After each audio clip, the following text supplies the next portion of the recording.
Кыргызстанда соңку бир сутка ичинде коронавирус 52 кишиден жаңы аныкталды. Киши өлүмү катталган жок. Бул тууралуу COVID-19 каршы күрөшүү боюнча республикалык штаб 11 мартта билдирди. Министрликтин жаңы эсеби боюнча пандемия башталган 2020 жылдын март айынан бери вирустан кайтыш болгондордун жалпы саны 1476 кишиге жетти. Пандемияда оору жугузуп алгандардын расмий эсеби 86692 киши болду. Анын 83718 айыгып чыкты. Азыр 291 киши ооруканаларда жатат. Анын 15-нин абалы өтө оор, 79 кишинин акыбалы оор деп бааланган. Үй шартында 264 адам дарыланып жаткандыгы расмий кабарланды.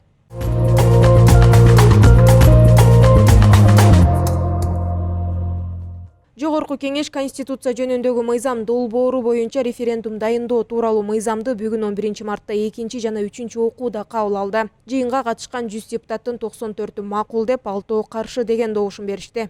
Айрым депутаттар жана жарандык коом өкүлдөрү Конституциянын жаңы долбоору эреже бузуу менен кабыл алынып жаткандыгына байланыштуу тынчсыздануусун билдирип, бир ай ичинде коомдук талкуу өткөрүү талабы сакталбаганын, мыйзам долбоорун парламенттин кароосуна киргизүү жана кабыл алуу процедурасы бузулганын, Жогорку соттун Конституциялык палатасынын корутундусу жок экендигин, парламенттик угуу болбогондугун белгилешкен. Биринчи окууда добуш берүү процедурасы одуну бузулгандыгын, себеби залда 61 депутат отурса, 87 депутат колдоду деп жарыялангандыгын айтышкан. Кыргызстанда быйыл 10 январда референдум өтүп, президенттик башкаруу формасы тандалып алынган. Парламент Конституция боюнча референдумду дайындоо тууралуу мыйзам долбоорун 3 мартта биринчи окууда кабыл алган. Жогорку кеңештин төрагасы Талант Мамытов 10 марттагы жалпы жыйында конституциялык реформа боюнча сын негизсиз экендигин айтып, Конституция долбоорун мыйзам талаптарына ылайык талкууланып жаткандыгын билдирген жана бул жерде эч кандай мыйзам бузуу жок деп айткан.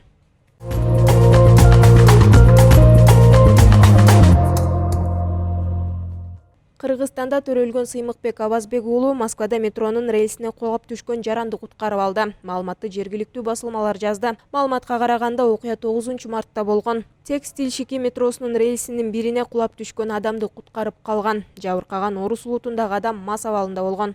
Белгилей кетсек, Сыймыкбек Абазбек уулу 21 жашта. Бүгүнкү күндө Россиянын жараны.